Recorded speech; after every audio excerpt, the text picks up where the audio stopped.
Yamuna Tira Brahmachari Jaya Yamuna Tira Brahmachari Jaya Yamuna Tira Brahmachari Jaya Yamuna Tira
Padaya Krishna Prastaya Bhutala Srimati Bhaktivedanta Swamiti Namne Namaste Saraswati Devam Gauravani Prachani Nirvishesha Shunyavari Pushkatya Disataran.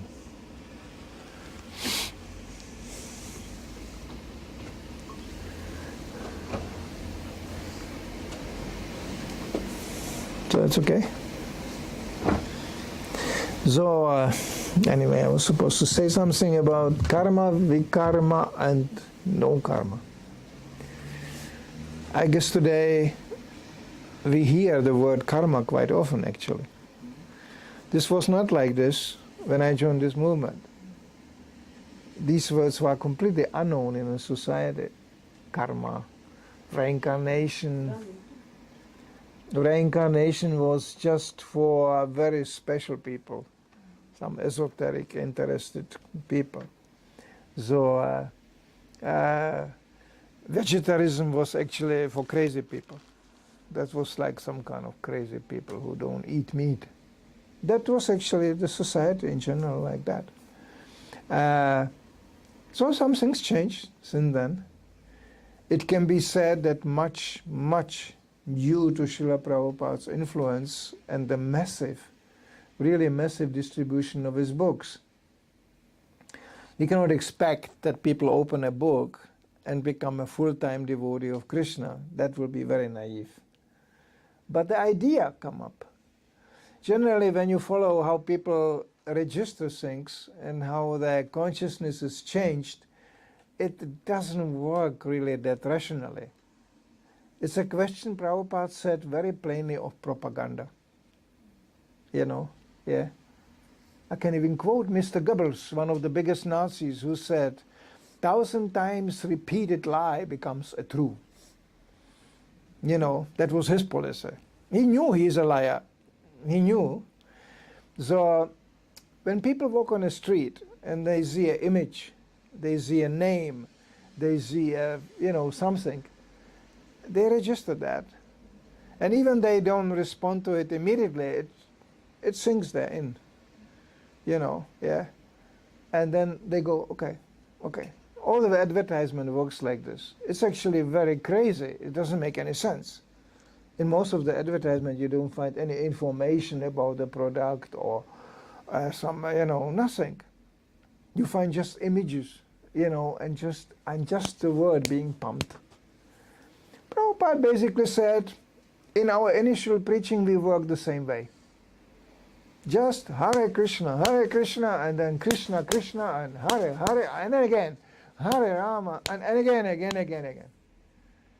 It was like this when Prabhupada started to preach in America. It spread so quickly amongst the hippies and this. So Hare Krishna was, when you will come across some movie from the 60s from America, very often devotees appear there. In all kinds of funny movies, but there's always the image of a devotees. Some, some chanting and some Harinam party usually. Therefore what you do here in Malmö, this going in a park, sitting down and chanting, this is exactly on the line of Srila Prabhupada. You may think, well, people don't care really. It's not like you sit down and there's 100 people stopping, looking at you. Especially here in Sweden, people know very well and they see very well, but they pretend they are not involved. They are like if you would go to India or to Russia, you just sit down, you do the same thing. There will be immediately 100 people standing there going, what is this? What are you doing here? Yeah. And if you even go, oh, Hare Krishna, yeah, why not? Here it's more like, this is a very, very anonymous country with anonymous people, who tend to become trees in the next lifetime, but that's another story. So, because trees also don't, they just stand there, They don't have much means of communication. And when you don't want to communicate, to be a tree, it's perfect. So the point is, this word karma is nowadays very much in a society. Unfortunately, and as usually, people adjust the meaning to their own means. Like, yeah, this is your karma. They understand that this is your basically destiny. This is what is given to you, and it's coming to you. Where does it come from? They don't investigate very much. And who actually arranged the whole system of action and reaction, they don't want to know. Nah, that's too much thinking. That's too consequent. You see, and that's where we as a devotees, we get in trouble. Because Krishna consciousness is a very consequent thing. It's not for blind followership. Prabhupada never encouraged that. We want to know. What is it? What does it mean? Who invented that word? Where does it come from? You want to know. People usually don't connect it to religious activities. Religion is belief. You don't know, you don't see it, but you believe in it. That's generally, atheists are arguing like that. They said, no wonder there are so many cheaters in religious institutions. There are no wonder. Because you are selling something you don't see, basically people cannot touch it, but they have to believe it. That's for the atheists. For us, it's not like that. Not at all. Prabhupada, sometimes even reporters challenged him, what about God? Can you show me God? Prabhupada said, we don't talk about God here. No. And they were like, what, you don't talk about God? Prabhupada said, no. With you, we are not talking about God. We are talking about logic. Thus, life comes from life. Did you ever ask that question? No. Or why are bad things happening to good people? Karma. Do you understand? Did you ever ask that? It's obviously happening. No. People don't ask many questions. They just live their life in darkness. When this room becomes completely dark, there's no light, there's not much question to ask because you don't see anything.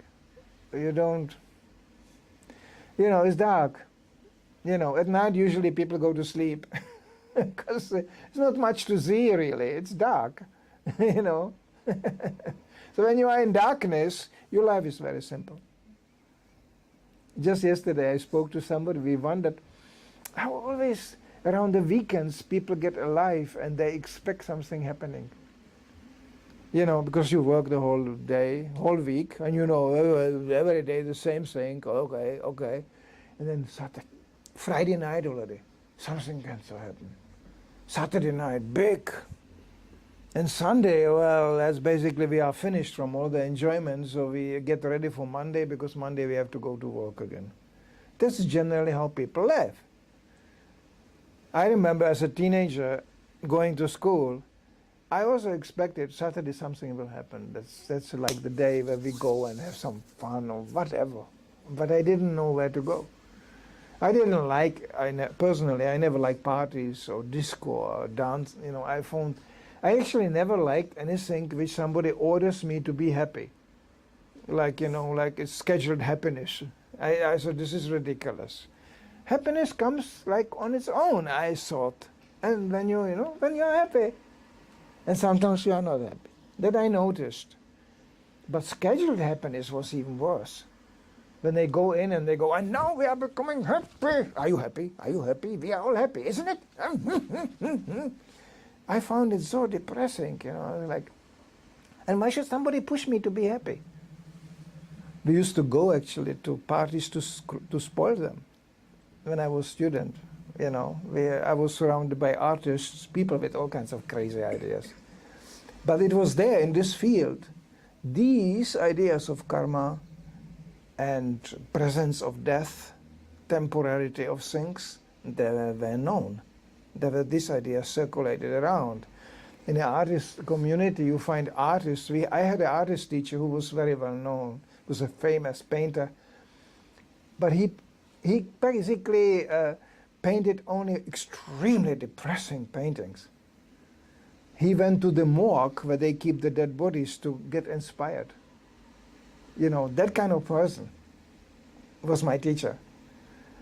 And I felt partially attracted because I also thought, no, all this scheduled happiness and all this, it doesn't make much sense, and we are all going to die. I know actually many devotees who had the same from the childhood, had the same idea. We are all going to die. Everybody's dying here. So just today in the morning I got a news, another very prominent godbrother of mine died. So we are going. I remember when I was 5 years old, I walked on the street with my mother, and there was a dead bird lying there, you know, just at the gutter. So I was going, oh, Mama, there is a dead bird lying here. Because usually birds are flying and singing. This one is not flying and not singing. And my mother was like, oh, he's just sleeping. And then I remember that very well. I was 5 years old. And then she kept on walking. I knew she is lying. That bird is not sleeping. It's dead. The body is kind of here, but what happened? It's not moving anymore. It's dead. That was very important for me. It was actually became such an issue that in the art academy I met similar students who were very similar on this issue, very hooked up, and ended up in the tragical events where actually we went to parties, we were invited, come, there will be a party, Saturday night, it's happiness. And we went there with my friend. He became a devotee also later on. And we went there, okay, yeah, you are happy here, but you are all going to die. Now, to go to the party with this kind of message, it's not very welcomed, you know. They kicked us out and they were going, just get out, because they were drinking and we are all going to die here. That's not so nice when you go to party, you know, and you bring that kind of message. So we were famous, actually. They didn't invite us anymore. You know, that we can spoil any fun.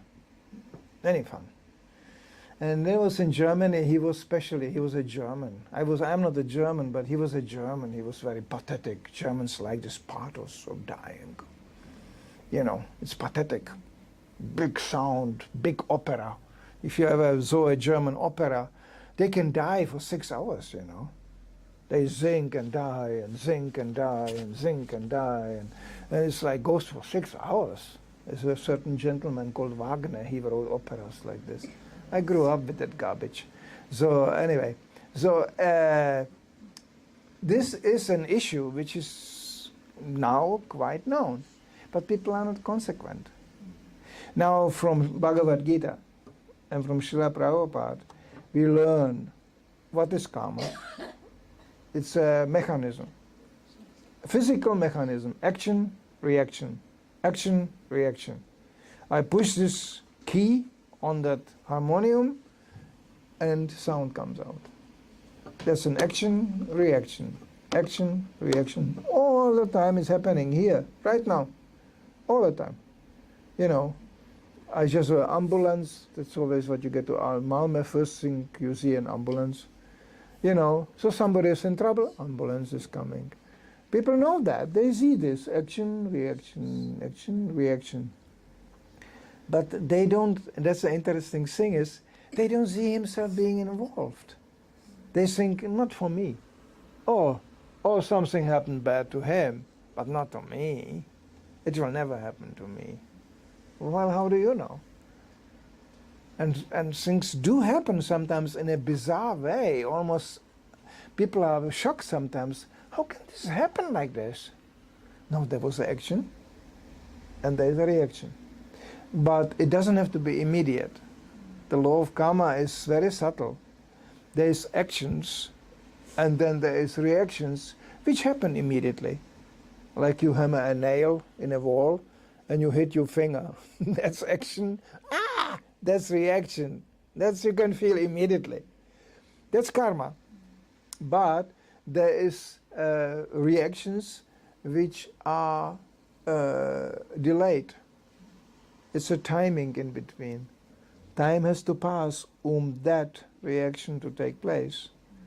And then there are reactions in seed form from previous lifetimes even. We brought this destiny with us from previous lifetimes. Chronic diseases. You know, even I have to say when Srila Prabhupada was leaving his body on failure of kidneys, he said, yeah, my father died also like that. Now you can say, how can be a pure devotee affected by karma? No, he is not, but the body is there. Nowhere in Bhagavad Gita, Krishna says, when you chant Hare Krishna, you will get a beautiful, healthy, good digesting, and sexually very potent body. Nowhere. No. As a matter of fact, if you study more Krishna consciousness, you can get a little bit uneasy. You know why? Because you will read about lots of people losing lots of bodies. You know, like we have Bhagavad Gita, battlefield of Kurukshetra. You cannot imagine how many people lost their bodies there. There is nothing to be compared with any war which happened thereafter. No Second World War, no First World War, nothing. This is just a little quarrels in comparison what happened on a Kurukshetra battlefield. The numbers are monstrous. And the killing was so sophisticated and was mostly manually done. It was unbelievable. I mean, you think, but God was in the middle of the whole thing, watching this. Oh yes. He became even the charioteer driver of Arjuna, driving Arjuna around. Now you kill him, now you kill him, because Krishna said, I will not kill here. But it was on his order. So he just drove Arjuna around, and now we are going to kill this one, and now this one has to die, and this one, because of law of karma. It has to happen. It's so strict that Krishna is telling to Arjuna, and even you wouldn't fight, because Arjuna didn't want originally to fight, they will be killed anyway. One way or another, they will die. They are already dead, because this is the result of their previous activities. There's action and reaction. There's a book, Manu Samhita, which Prabhupada said we should not study, and it's not accurate. It's not up to date for this time, Kali Yuga, because that book is so strict. It's a law book, where it's exactly described for what kind of sin, what kind of reaction comes. Now, if you would read that book, you would think, oh, why are we still alive? We should all be dead by now. You know? Because the reactions for sin is incredible. It's so precise. You know, if you know Mahabharata, if you know that book and you studied the whole history of Bhagavad Gita, you understand what kind of atrocities were committed before the battle. You know, but they are actually not so big today, even you today would say. Like it is stated clearly in Mahabharata, there was an incident where the Pandavas, the devotees, they were Kshatriyas, and their wife got insulted. And there was even an attempt made in public assembly to strip her naked. And the Dushashan was his name. He grabbed her own hair and dragged her in the middle. And he said, now she belongs to us. And we want to see her naked.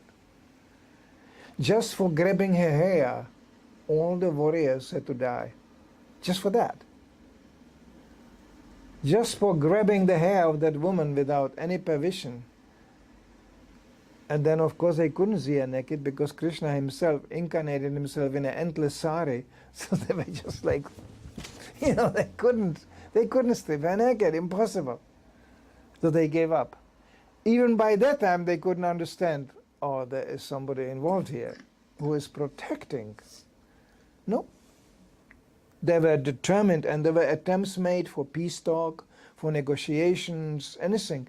No, no, no. The law of karma is such, no, you don't let it go until you die. That's the last instance where Krishna relieves such a sinful person from their bodies, so they don't commit any more sinful activity, and sends them to particular places where they cannot be so harmful anymore. This is perfectly, there's 8,400,000 life forms. According to your karma, you can assume, and they are perfectly assigned according to the type of consciousness and the reactions which has to happen. Like I mentioned the tree. Tree is a living entity. I can show you a tree. I live in a house where there is a tree growing along the house. And then there's a gutter coming out of the house, catching water. And the tree goes, oop, there's a gutter, and it grows like this.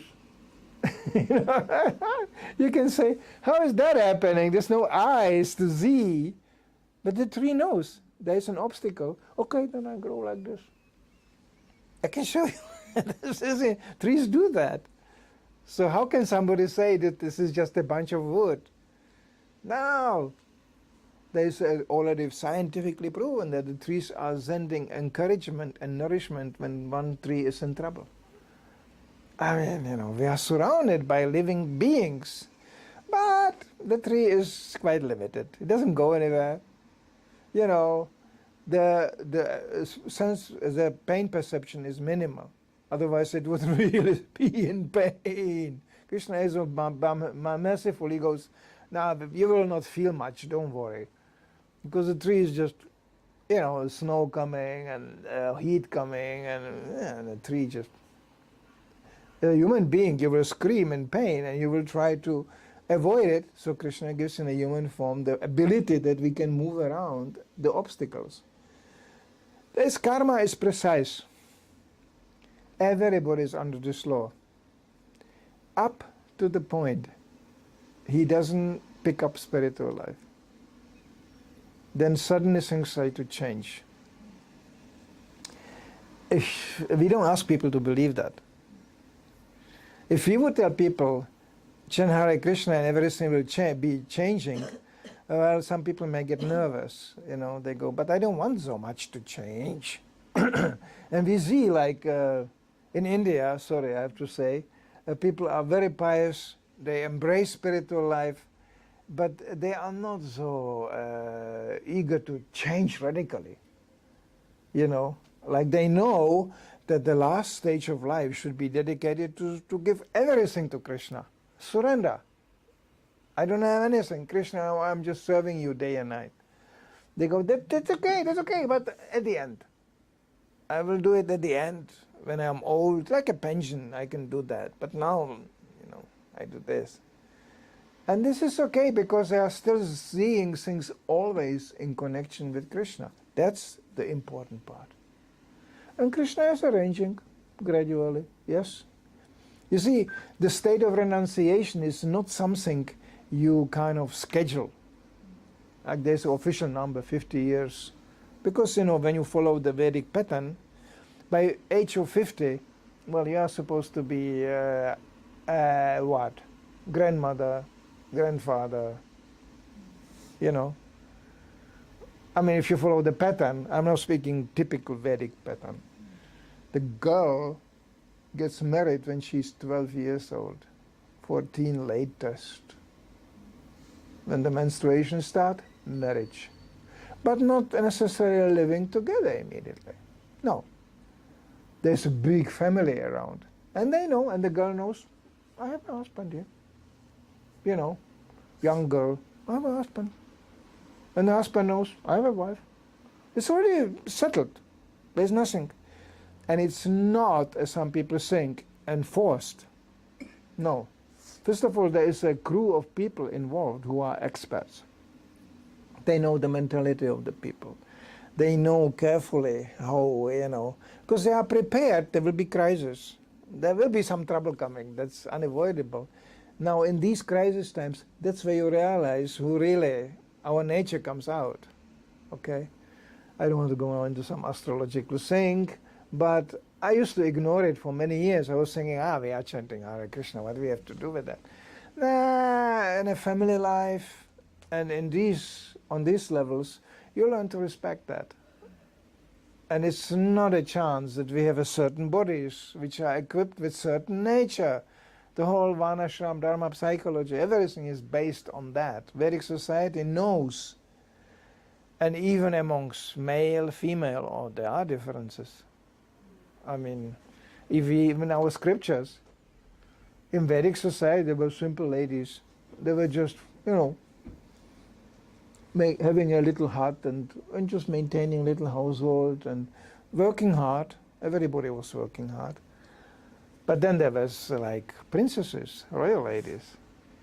And we have in our books, I can give the example of Rukmini, one of the Krishna's queens later on, but she was princess, she grew up in a palace.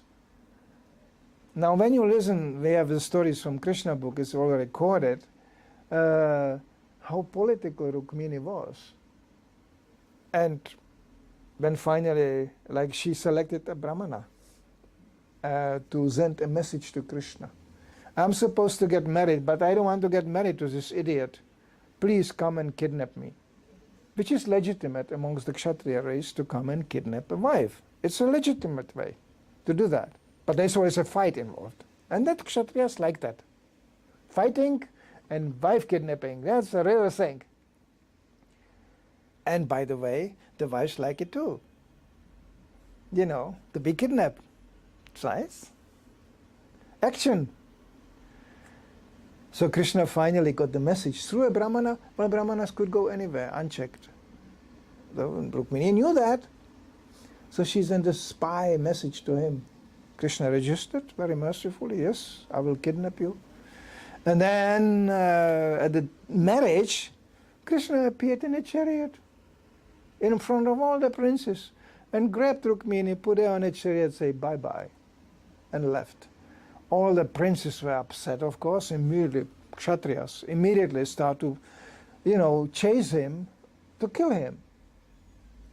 But they couldn't, first of all, it's Krishna, and second of all, you know what happened? Rukmini went in front of the chariot, 4 horses, full speed. She took the reins, controlled the horses, and Krishna from the back of the chariot started to kill the princes one after another. Now at that point I was thinking, where did Rukmini learn that? A princess. You expect princesses, knitting, nice dressing, and going to some ball, nice dancing. That maybe. But where did she learn to drive a 4 horses chariot, full speed? It's not easy, And she was completely okay with that. So these princesses were obviously, there was a differences, yeah. Like for the princesses, there was another marriage, choice. She was the one who was selecting the husband. And she called for a competition. There was an archery competition, all kinds of things. And she was the one who said, okay, that's the best. And usually among Kshatriyas there was always fight. Now I don't want to go more into details and describe to you where the red marks come from. For the married ladies, they have a point here and a line here. Now you can buy in India in a shop red color to do that. Originally it was not like that. You didn't have to buy any color. That dot and that line was from the blood of the one who tried to be the husband but was killed by the other. And it was the victorious husband who took the blood from the enemy he killed and applied it on the head of his wife. You don't tell these people at the marriage ceremonies, you know, they were like, ah, you know, it's going to somebody kill somebody here. You know, no, we are not going to do that. But it was like that. That's Vedic culture. Prabhupada describes it in a great detail. So, karma, it's coming. Now, when you chant Hare Krishna, things will change. Krishna, personally, you call upon Krishna. What is the translation of the Hare Krishna mantra? Please, please, Krishna, remove the influence of the material energy. Hara. Hara is Hare. Hara, that's the material energy. And by the power of your name, Krishna and Rama, you know, yeah, engage me in your service. Sometimes people chant Hare Krishna and they don't know that, you know that. They are calling, Krishna, please engage me in your service. And when the service is coming, they go, boo, what shall I do with that? So maybe they shouldn't chant Hare Krishna, because when you chant Hare Krishna, this is what's going to happen. But they don't tell the people immediately that, you know. They tell them, just chant Hare Krishna and be happy. And then they come back and they go, I really chant since few months sincerely Hare Krishna. You know what happened? I became more unhappy. First of all, I realized I am an idiot. Second of all, I realized I have not this body. That was all what I had, you know. And the next I realized there will be a reaction for my action. All this is happening when you chant Hare Krishna. And the more sincerely you do that, there were some people, they chant Hare Krishna and then they give it up again. Because they go, oh, this is getting too serious. This is getting too unpleasant. This is too close. They like to keep that kind of anonymous life where they pretend, no, there is no karma, no. That happens to others, not to me. It happens to everybody. Nothing is accidental. Prabhupada really didn't like that word, accidental. He said, I will slap you in the face accidentally immediately when you repeat that word. He said that. And don't blame me, because it's an accidental thing. Like, I accidentally slapped you. And here I'm kicking you. You kicked me. Nah, it was just an accident. It's all accidental. That's what you are saying. No, nothing is accidental. Everything is a cause and reaction. When you chant Hare Krishna, Krishna gets involved. Oh. And we know that there is good reactions for good deeds. Like people who are in a mode of goodness, people who are altruistic, they serve others, you know, they get pious benefits up to the point you can go to heavenly planets. You know, they are good people. Good people. They will not steal, they will not lie, they will not cheat, they will serve others. They are such a people, yeah. So they get good reaction. The problem is that when you get the good reaction, it's still in a material world, it's temporary. It expires. That's not forever. So after you exhausted the good reaction, then you start again on zero. Bad reaction, that means you go down. That's it. In all kinds of forms. When you read the 5th canto of Srimad Bhagavatam, you find detailed description of hellish planets. Hellish planets are real. Actually, they are not so real.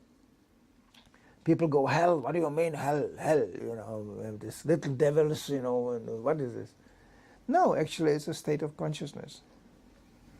Therefore the hellish punishment is, it's like, I mean, to simplify the matter, it's like one big nightmare you cannot wake from. And you know in a nightmare what happens when you have a nightmare? Like you run and you don't go anywhere. You know, this is one of the situations can happen. Or you can dream about horrible things. Some snake is just biting you like this. But you don't die. But it's horrible, you know. Hellish planets are like that. There are horrible, ghastly things happening, like people are brought up the mountain and pushed down the cliff. And anytime you go, just imagine, you go, and down there is just rocks. Your body is smashed to pieces. You died. No, you didn't. It was just the horror of the fall. They pick you up and they bring you up again. Make you forget, and then again, and then this goes on and on like this. Continuous horror. You know, hellish planets are incredible, but it's all like a nightmare. It's not forever.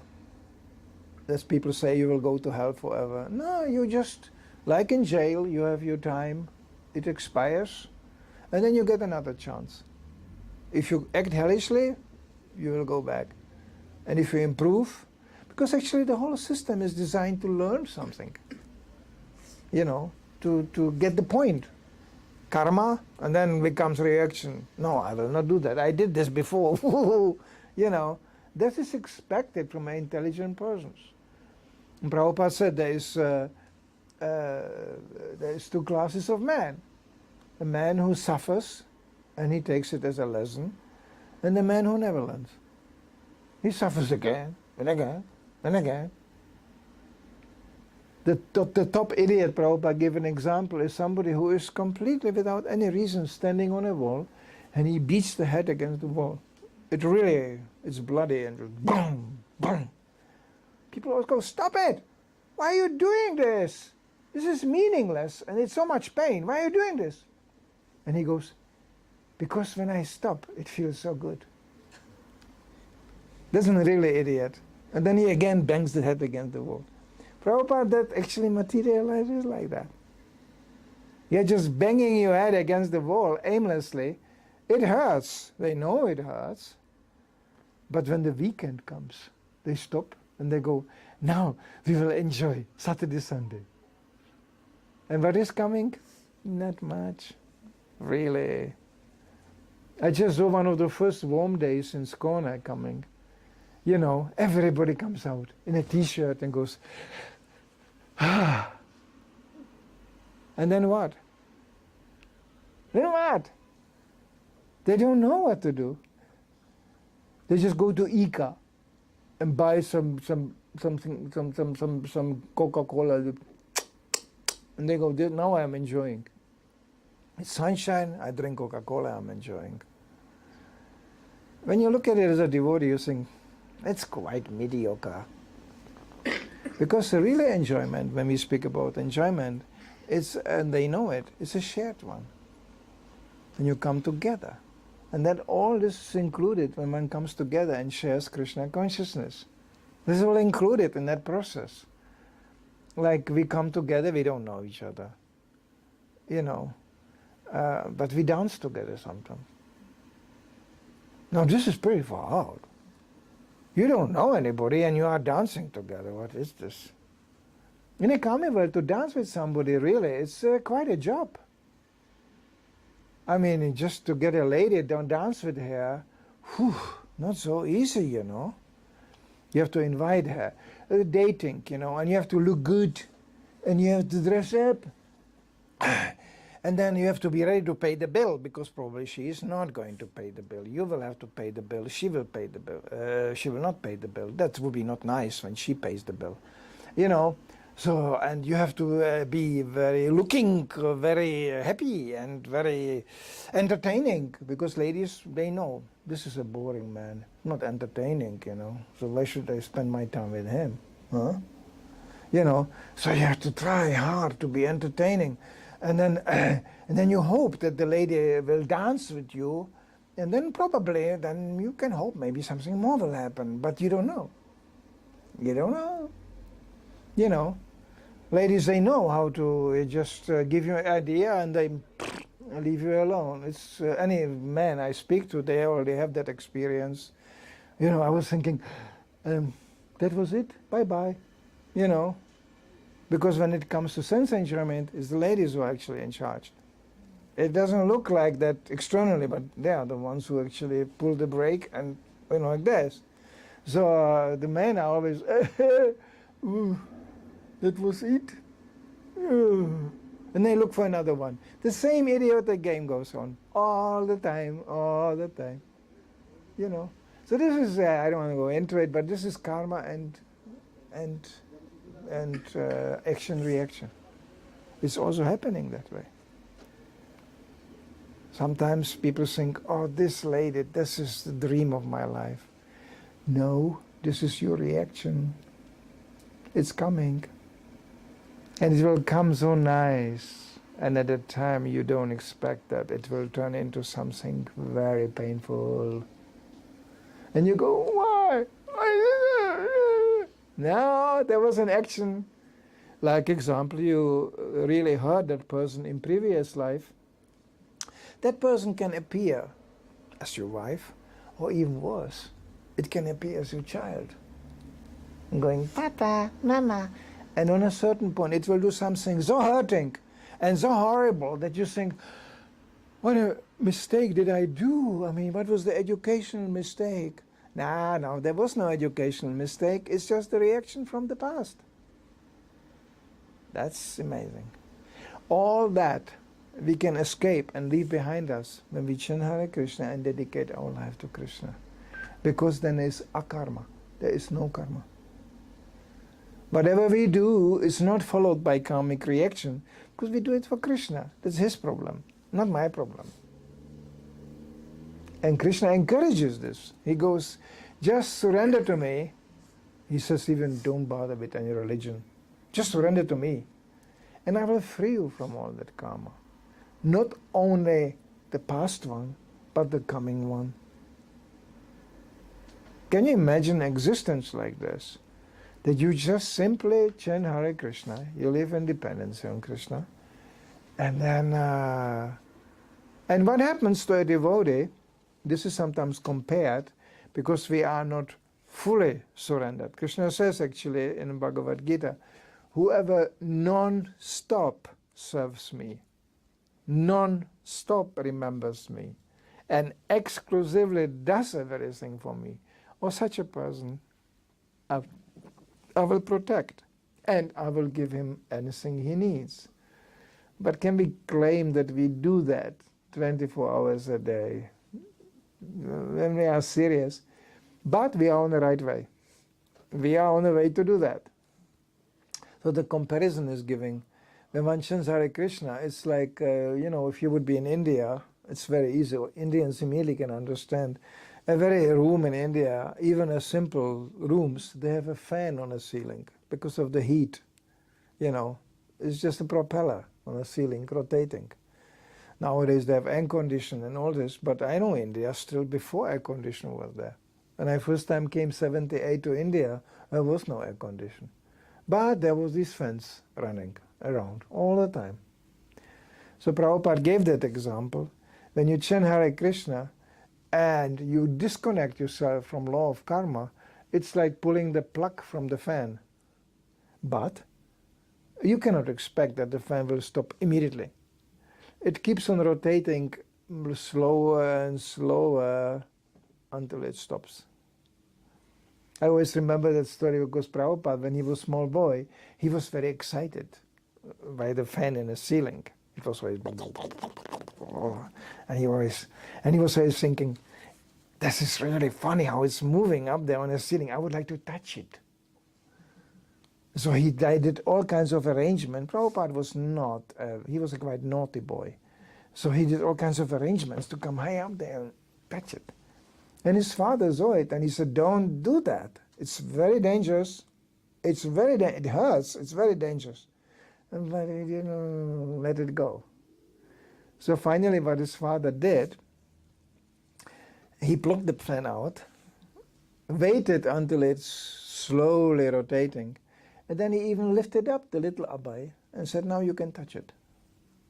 And the Abhay was going, oh, I can touch now the fan, it's still moving.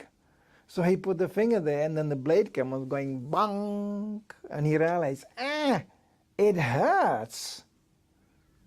It was a controlled pain. That's actually how we function in Krishna consciousness. We chant Hare Krishna, we pull the plug out, but in a regulated way, we still, there will be some pain. But the beauty in Krishna consciousness is that along the pain, comes the intelligence to understand it. Whereby materialists, you can see they don't have it. Every day they line up for the same thing. And they bang, It's like putting the head in a full rotating fan, and they see the other one doing it. They go, he didn't know how to do that. I'm more expert. The fan will not hurt me. It hurt him, but not me. They see it, but they do it over and over again. No brain. But in Krishna consciousness, we get immediately the intelligence. Oh yeah, I should not do this again. This is actually not so good. So Krishna says even himself, I himself dwelling in heart of everybody, I will give you the intelligence when you try sincerely to serve me, even prior to we accept a spiritual master, a guidance for that. But even before that, Krishna goes, when you are sincere, from the heart I will inspire you. I will show you even people which can help you. I will send these people to you. Krishna is so amazing. He is so eager that we get on the right path. So from the heart, he's actually inspiring a sincere person. Okay, now you pick this up. And he sends this. And it is the position of our heart which will finally define to whom we are going to listen or whom we are going to trust and whom we are not going to trust. It's also not accidental. Yeah. Sometimes people because I grew up partially in Germany, so the history of Germany is very well known to me. And always never stopped to fascinate me in Germany and in other countries. I can give Russia example too. When you look at the footage of these thousands, millions of people being so fascinated by the very same person who was designed to kill them, it's amazing illusion. It's divine. It's completely empowered. How can you be so stupid? You don't know anything about the man. You just follow the charisma of the man. Because he will tell you what you like to hear. Well, that's the first thing to get cheated. It's so nice, isn't it? He understands my heart. No, he understands your false ego.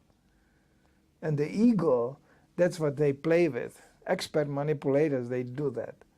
Yeah. I don't want to go more in detail how to manipulate people, but it's relatively easy. And the more simple the person is, the more easy it gets. You go, oh, you are so exceptional. You are so amazing. How is it possible? You are so intelligent. Even you think, oh, what an idiot. But the person will immediately vibrate. Oh, somebody told me I'm exceptional. Somebody told me I'm so intelligent. Oh, this is my leader. This is actually, he understands my heart. But this is perfect way to get cheated. Because like Srila Prabhupada, when you see his example, he was careful in the beginning, especially in the beginning. He didn't know how impudent and how obstinate these Western people can be. In India, it's so easy. People bring so much already. They go, authority. Who is the authority here? Yeah. And, spiritual life. Yes, yeah. Karma. Yeah, bad, not good, bad. They know immediately. In the West, they go, who is you? Well, they go, I'm the authority here. Well, especially I don't want to talk to you. Especially not to you. Because I'm immediately envious. Prabhupada said it's very difficult to preach in the West because of this impudent, stubborn mentality and this illusion people have that they are free and they don't have any authority. Of course they have authority. The tax department is around the corner. The police is in front of the door. You are controlled all the time. You cannot even park the car peacefully. There will be some control, Yeah, I remember, oh my God, nowadays when I come to Stockholm, it's just far out.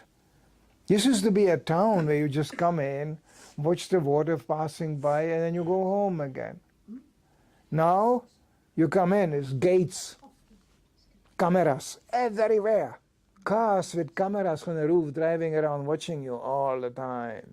Where are you? Did you park properly? How much did you pay? All the time. It's entering like a concentration camp. There is lots of control there. You can walk only like this, and you can go like this, and you can go like that. This is what they turn these cities into. It's incredible. And they will say, it's all for good for everybody. It's for law and order. And nah, where's the law? Where's the order? So anyway, so this is also karma. There is an individual karma, and then there is a national karma, where people with a similar karma are collected in a place, born in a certain place. Therefore, this, I can mention it here, this immigration policy is so violent. It's so abusive to the law of karma, because Prabhupada actually already commented on that. He said, in a Vedic time, nobody goes anywhere. You are born here, poor, rich, or even miserable. Well, that's your karma. It's not important, because actually Prabhupada said the whole material world is basically a place of misery. Krishna says from highest planets to the lowest, it's all place of birth and death. So the question is, concentrate on spiritual life. And sometimes in more painful places, spiritual life gets actually more inducive. You get more inspired. You see actually in countries where people are very rich, they become more atheistic. Sweden is one example. Switzerland is another example. Norway is another example. You know that Norway was a very religious country. People were simple, going to church, praying for good fish they can catch, because they were fishermen, you know. People were like this. Now, I mean, you go to Oslo, you will see. It's a hellish place. Puffed up, arrogant like anything. That happens. What happened? They found oil. It's a really good resource, you know. It's a really very pious way of making money. You pump oil out of the earth. You suck it out. This is really great. This is karma. And there will be a reaction. And it goes like this all the time. So devotees are very cautious not to become part. This is, by the way, Prabhupada said, we don't go to vote. We are not voting. Because whatever you vote, you are involved. You put that paper in that box, I vote this leader. Whatever he does, well, you facilitated that. Your karma. So we don't do that. That's Prabhupada said.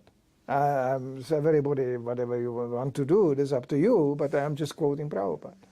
He said, we are not even politically involved. Why? Why should we do that? You know, and I saw devotees in the past getting politically involved. It's only trouble coming out of this.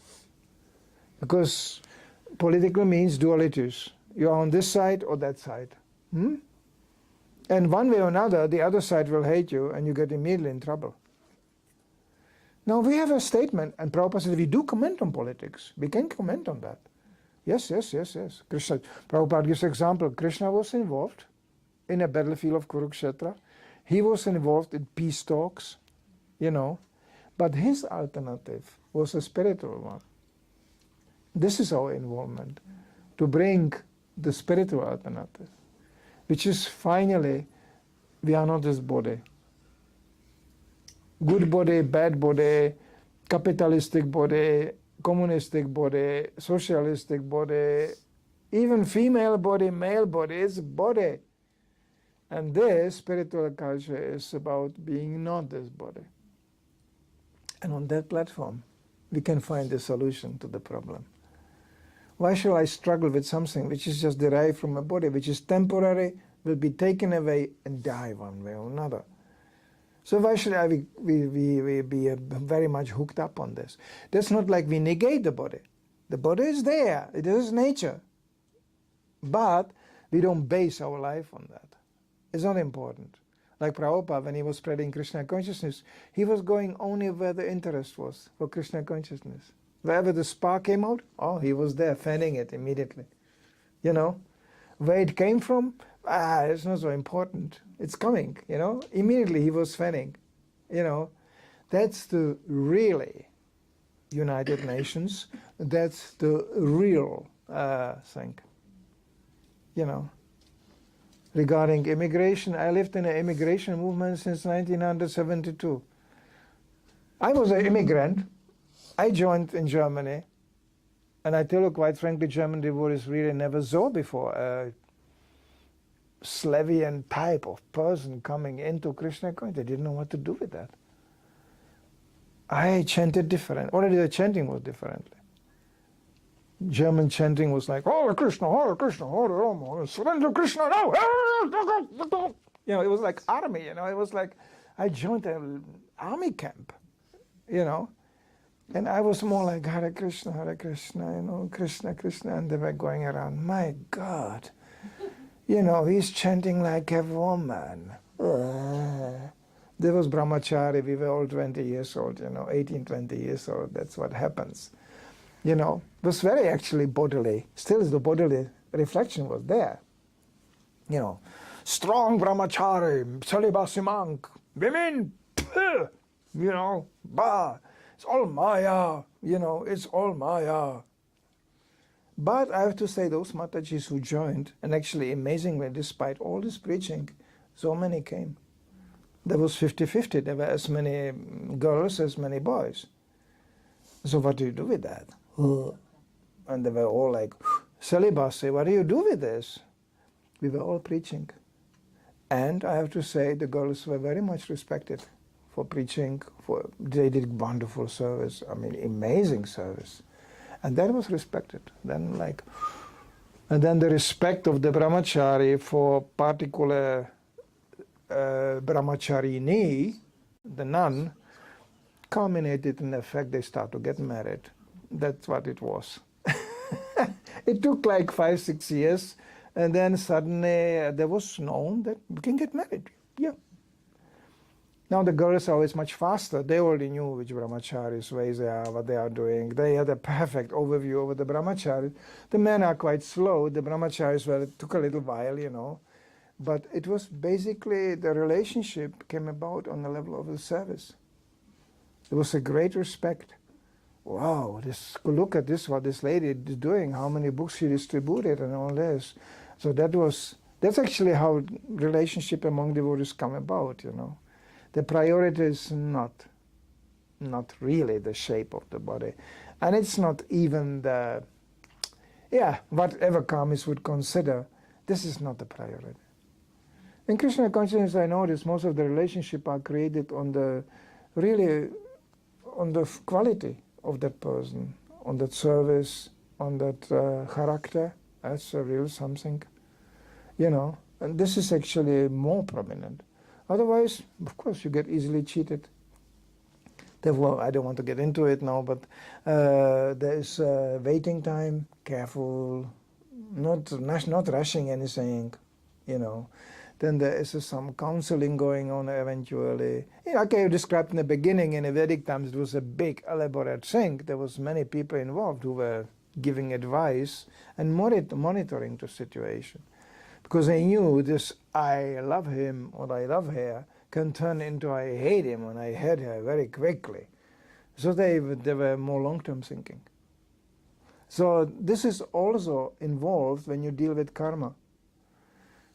We should not be allured that just because something didn't happen to me, there's no reaction, that must be good, isn't it? No.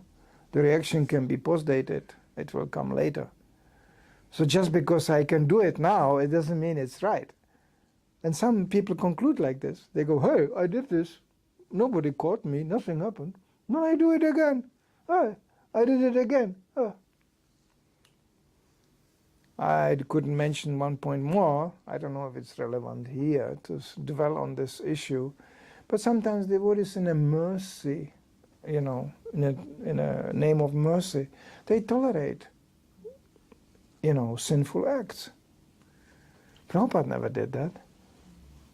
Now he understood people are weak. Weakness, yeah. What can you do? Prabhupada said, he's a young man, so yeah, it happened. He fell in love. Yeah, well, you know, it happens. So regulate. Prabhupada was trying, and he was tolerant. But repeated, chronicle type of violence, based on this idea that, well, I didn't get any reaction, look, therefore I can do that. No, Prabhupada absolutely had zero tolerance even amongst his disciples.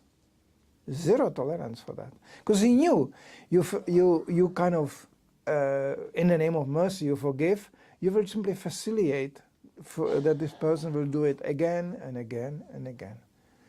And the reason of pain or punishment is that we stop, that we learn. No, you don't do that anymore.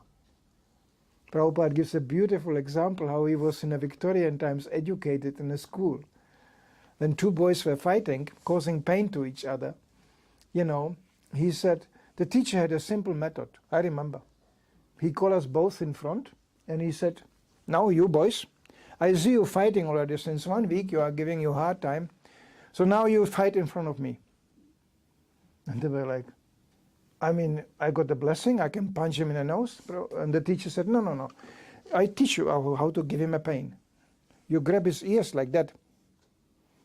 And you grab his ears like that. And now you can pull as much as you want. So the boy was going, oh great, I can pull his ears. He was going, but the other one, he had his ears. And he was going, and it didn't take long. The boy realized the more I pull his ears, he will pull my ears. The more I cause pain to him, he will cause pain to me. Simple lesson of karma. Prabhupada remembers it from the school. He said, this is how I got educated. Boys just pulling, and he pulling. You see? I did it actually on my daughter once. My daughter was an angel, so I didn't have to do anything of this. But once I saw her causing some pain to somebody, not in a planned way, but she was careless about it. I said, no. Come here, you hurt it. You hurt this person. And she was like, yeah, so, hey. I said, come. And I pinched her, like this. And she was like, I said, well, that's how it hurts. You understand that? Because I remember that example of Prabhupada. And she was like, I hope we will have no more lessons like that, Yeah? But this is actually what karma is. There is a meaning to karma. There is a pain we disseminate to others, is coming to us back.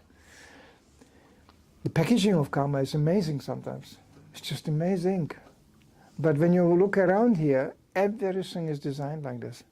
Everybody is already in a process of receiving his reaction.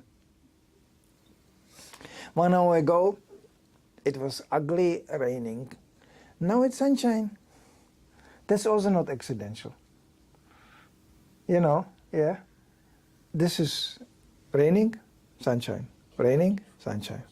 On a certain area, it's reported that one man was frustrated standing in the middle of the landscape wondering why it's only raining on him. In the middle of the landscape. There was such a water pouring just on him, area of 2 square meters, and he got the whole rain coming down on him, and he was going, but it's not raining over there. Well, that's karma. So it's simple. Prabhupada advocated it very strongly. You chant Hare Krishna, you stop this. You can interfere, then Krishna gets involved. How he gets involved? Oh, I will talk until midnight about that.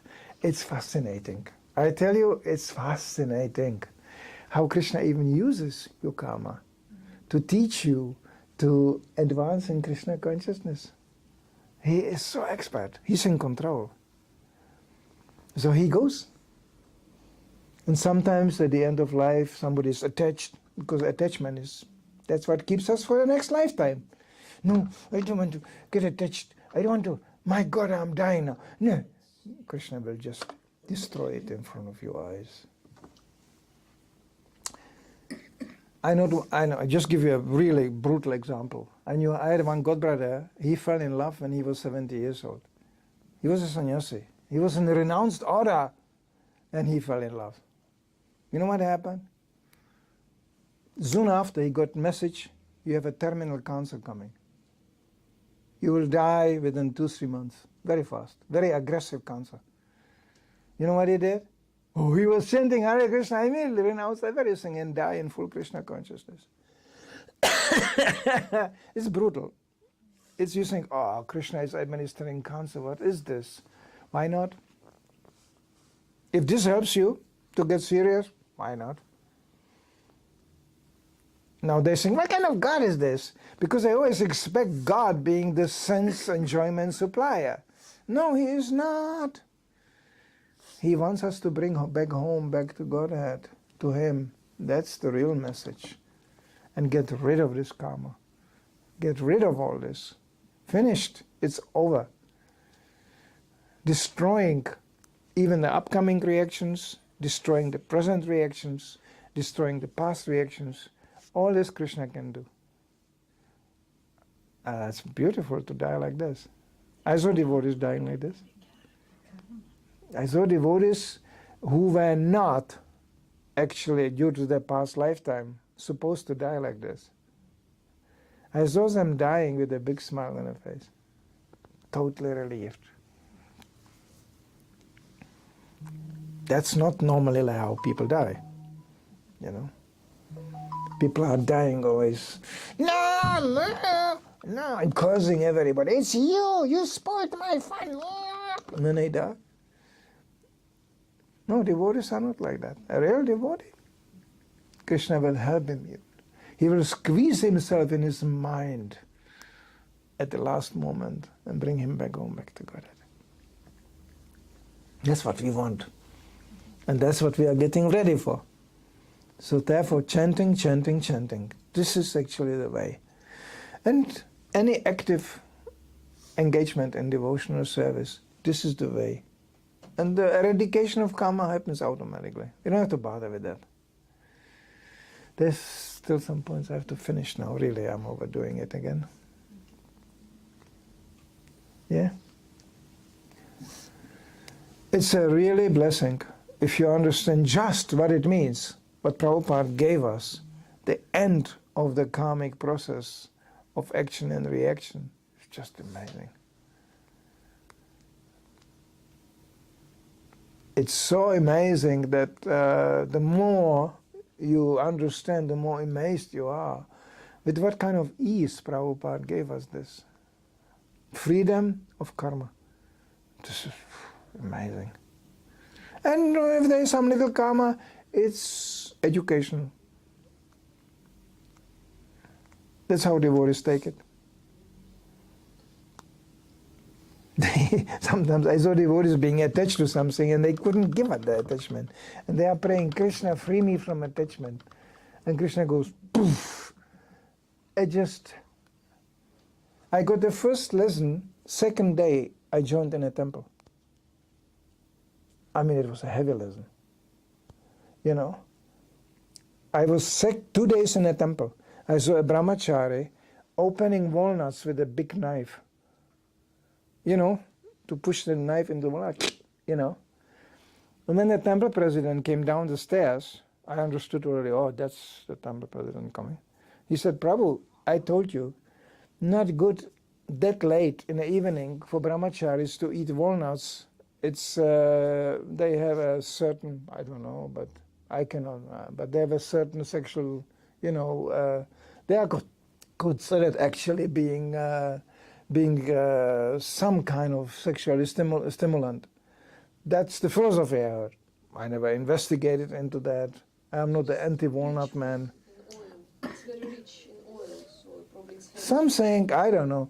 But the brahmachari was like, he really wanted, he was attached to the walnuts. He had a big bag of this and he just, you know, this big knife. I was impressed by the knife. And he looked at the temple president like, why are you spoiling my fun here? Huh? I want my walnuts. Same moment the knife slipped, and went almost through his hand here, like whop. And it was like, ah! I just passed by, I was going, yak! But the reaction was so immediate that I immediately understood, okay, I will not here do some foolish thing, you know, better I'm careful here. Actually, as a matter of fact, in Krishna consciousness, things get more subtle. It's more, you become more aware. Oh, careful. Therefore, you see sometimes devotees being actually sometimes a little bit too careful, I have to say. I remember one devotee, he considered the environment being so impure to go out and preach. So he had a little achman, you know, with this water sink, and he was always purifying himself, you know, chanting all kinds of funny mantras. Of course, he couldn't preach anything because it was just a man. He was walking with a, that's a little bit overdone.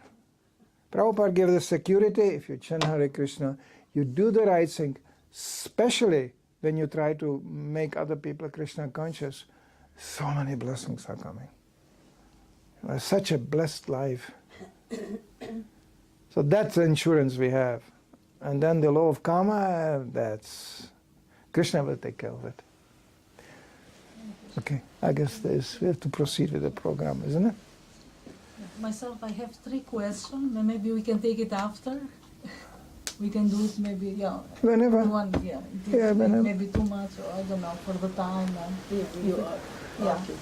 We do art now, okay, thank you, I can ask maybe, or I can ask whatever, okay, you know. Yeah. This is technical thing, Thank you for the lecture today. It is just technical thing. Yeah. It is not, we know now how to get rid of karma. What came to me where you try to explain about where we get action and reaction immediately, like he did, he hurt himself. Yeah. It is like where we are doing something wrong for ourselves. The reaction, it is much more faster, and where we do some from For others. Yeah. This takes time and depends. The timing is, the timing is up to Krishna. Okay. You mentioned 2 times the same thing. And the timing is up to Krishna. Of course, when we do some pain to us, that's the first thing we feel. The pain to others, we don't notice even sometimes. Yeah. We go like, what? So therefore, like Prabhupada expected amongst devotees, communication. The devotee can say, Prabhu, sorry, but you hurt me. And then the devotee goes, what? I didn't want to do that. Shouldn't be any intention to do that, really. How did I do that? And sometimes very interesting. People can explain to you how you hurt them. Then you realize, and sometimes you have people who want to be hurt anyway. They go, you hurt me, and you go, how? I don't know, but it doesn't feel good. What can you do with that? Like especially as a manager, it's a very challenging position. I was managing in Sweden, let's say, as a temple president. Lord Prabhu is the witness. I think 25 years, 26 years, 15 years alone in Stockholm. You can do lots of wrong things. You can hurt people like this. So I did ask people later on, who did I hurt? I don't want to go more in details, but I was challenged even to go around and ask people. Can you imagine the mentality of some people? They tell you, you go around and apologize for all the atrocities you did. The word atrocities was used. I was horrified. I was like, did I do that? What did I do? Well, we don't know, but we will find somebody. And they went around, really, they did that. 1 month going around trying to find it, who Manidar hurt. And I was very happy they couldn't find anybody. They were going all around the Swedish Kshetra asking everybody, what did Manidar did to you? And the devotees were going like, what are you talking about? Yeah, I was in his temple. And some devotees even said, when I was in his temple and he was running the Govinda's restaurant, all devotees could eat for free. Now I have to pay when I come in there, you know that? They got answers like this. Because I can seriously say whatever I did, I couldn't please everybody. But I tried to serve people the best I could. I really tried day and night. This is what management means, actually. And, but it can still happen. You hurt somebody. And I was so happy they couldn't find anybody. So, so even until today, even when there are survivors from these days, I'm here. I'm ready to, if I did some, talk to me. I got one Mataji, she came to me and she was going, I still remember, I was not even part of your temple, but I came, to your temple, and I was crying that my daughter, she wants a dancing lesson, Bharatanatyam, some dancing lesson. And I said, no, we have no money for that.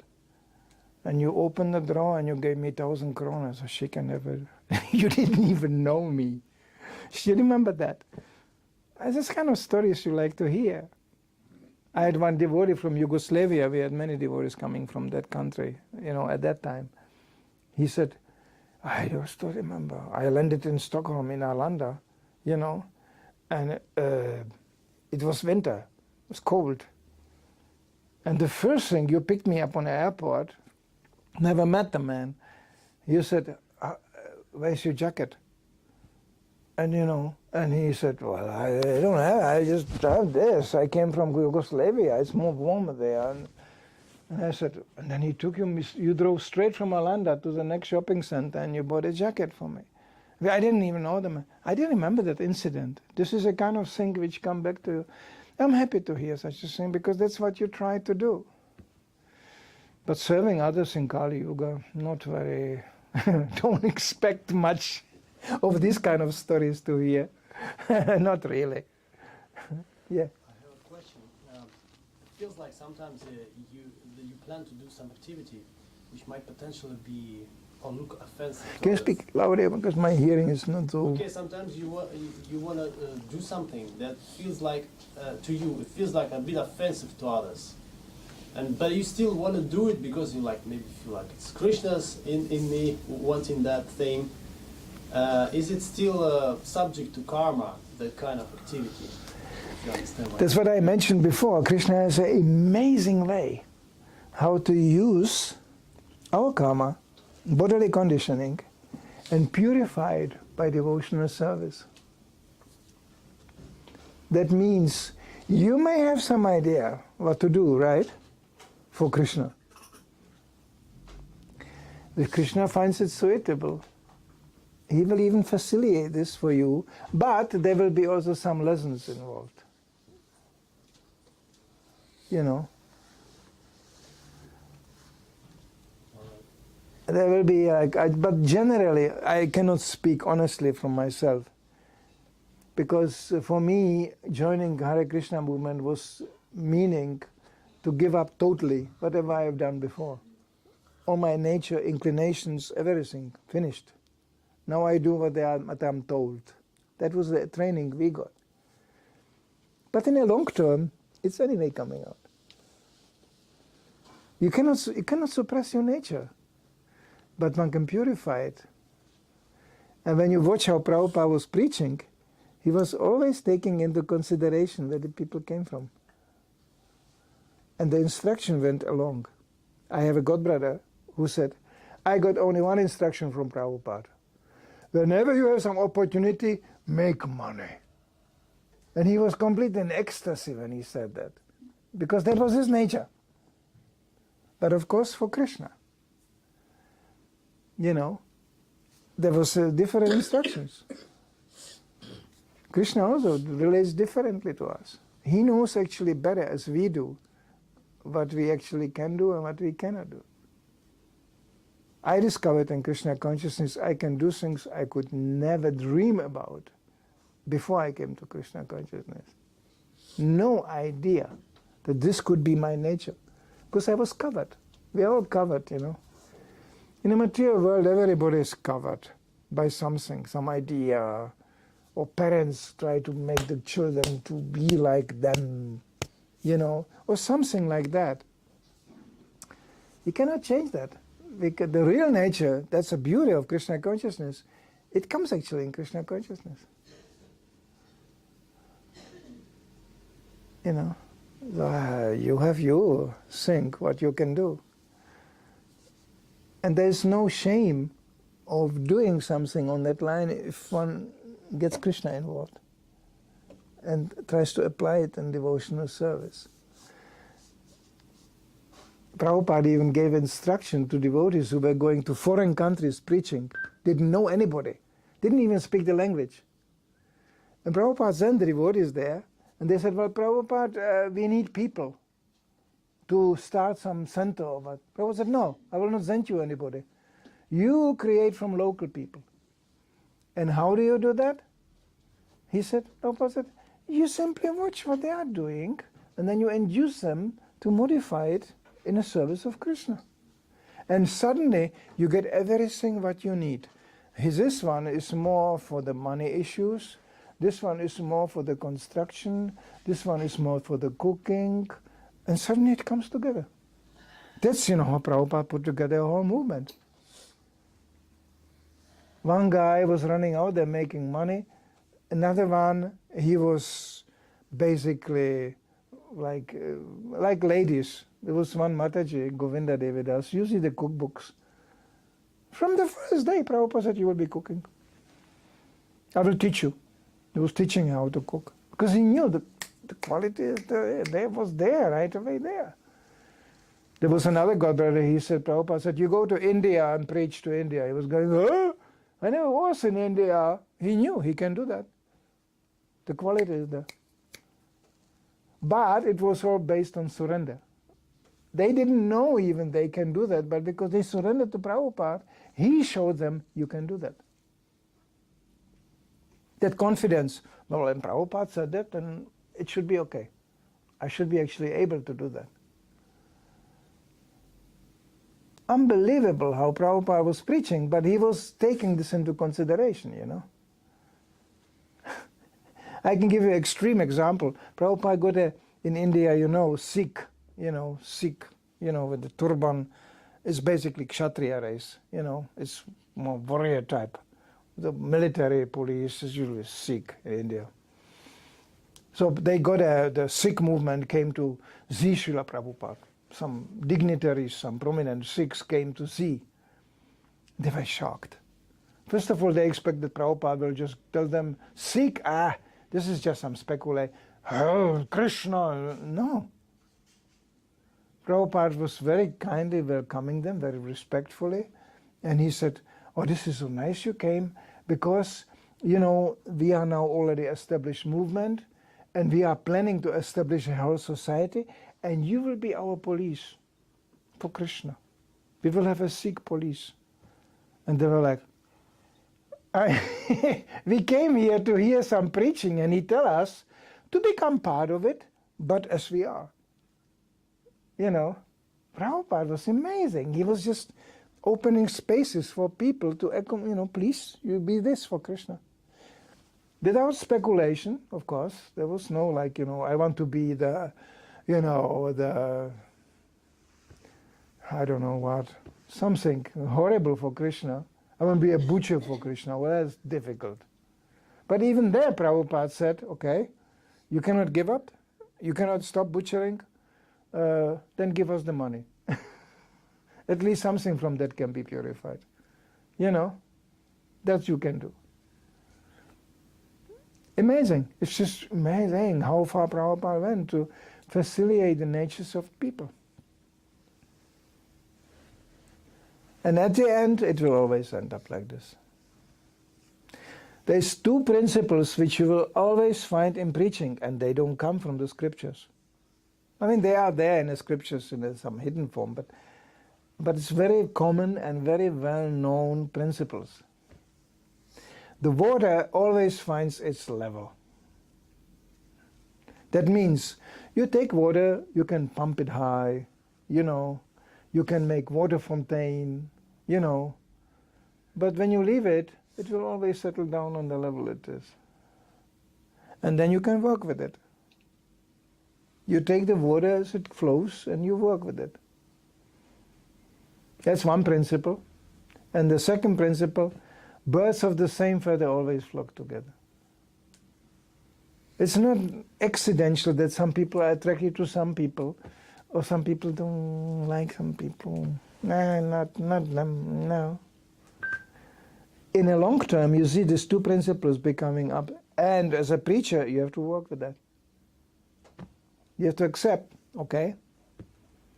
There will be like Prabhupada's devotees came into, I think it was some, what is this islands called? This from these exotic islands people go to holiday, not Bali or this other islands. Huh? Mauritius? No, the Caribbean islands there. And there was actually, devotees found out when they first time came there's already a very highly established demigod worship. That's difficult. If you would say, oh, demigod worship is for less intelligent, Krishna says, or they will feel very insulted. Prabhupada said, don't do that. Don't do that. They are worshipping demigods. First positive sign is they are worshipping somebody at all. They accept superior power. That's already accepted, yeah. And second of all, you just explain to them on the scriptures, which they claim also to know, that demigod worship is there, we know that, but Krishna is the chief of the demigods. So ISKCON temple should look like that. It should be smaller temples for the demigods, yeah, and as the main temple should be a Vishnu or Krishna temple. And then everybody can go to the demigods, worship the demigods, and they end up worshipping Krishna. And then he even gave a more detailed instruction. He said, if you offer prasadam, managing such a temple, the demigods, you offer it first to Krishna, and then you pass the prasadam, you can offer it to the demigods, like this. You can see how, in that location, how Prabhupada was, keen to involve even these kind of people. So everybody is, I have my demigod here, and there's Krishna here, yes. He was not compromising, but simultaneously facilitating. This is just an example. This is a very specific area. I don't think you have the problem in Sweden. You will never get that problem in Sweden. But even in Swedish mythology, we can say, yeah, Thor, this is all a replica of Vayu, Indra, all these things. They just have different names. Because the Vikings and all this, they did just basically demigod. They were addressing the powers of the, they could see it, that there is somebody controlling, the nature. But that's already it's a higher level as today, where the people go, no, we are going to control the nature. Well, that's really stupid. So this can be all accommodated and facilitated. I'm invited to go to India, but I'm scared. You know why? Because in India you meet all this. People are knowing, they have knowledge, and they are cultivated since generation. And they will ask you, what about that? Whether you come up with some... One devotee told me, if you go to India, you want to stay in India and preach, you will have to learn a few shlokas more. Because if you don't have the scriptural evidence, they will go, yeah, he's just talking, Yeah. So this is, in India, it's quite often like this, when you especially meet the high-ranking, priests in the temples and all this. Amazing, amazing. Even Vaishnavas, amazing. I know it from devotees from South India, they are so embarrassed. They go, I was born in Croatia. I joined this movement 20 years ago. And now I am temple president in South India, in Salem. And then I go to Madhvacharya, Ramanujacharya, big temples, And the priests come out and they bow down to me because I am the brahmachari here. I am just, He said, this is so embarrassing. These people are worshipping, generation after generation since 1,000 years. And I came 20 years ago from Croatia and they are bowing down to me. It's just so embarrassing. But they are respectful like this. They have a high culture. I noticed myself, I visited Jaipur. That's many years ago. There was no ISKCON temple yet. But the pujaris in the main Radha Govinda Jaipur temple, when they saw me standing there in Dori, they immediately screamed at the crowd. Ah! Ah! Everybody had to part and they were calling me in front. And they gave me a garland from the deities or something like that. It was so embarrassing. I just came from from Sweden, you know. And if you ever were in Jaipur, the worship of Radha Govinda is amazing. It's just absolutely shocking. I was shocked. I never saw anything like this in the West, not even in Prabhupada's movement. I was shocked. It's day and night almost action. I came to Jaipur, I was accommodated in a hotel, and I woke up 4 o'clock in the morning. There was so much noise. I was going, what's happening? Something happened in the city or what? No, the whole city was going to Mangalatik. I mean, the whole city, with rickshaws and taxis and everything. And they were 4 o'clock in the morning going Radha Govinda, you know, worshipping the whole city. And I was like, I never saw anything like this. Amazing. It was just really, wow. And the atmosphere in the temple was real. It was not this kind of church type, you know, like you go and these people really related to the deities. They were praying and all kinds of things, and there were things going on, incredibly things going, all the time show going on around the deities. Wow. I was really impressed. Anyway, we have to stop now. I'm overdoing it again. So what is the next on the program here?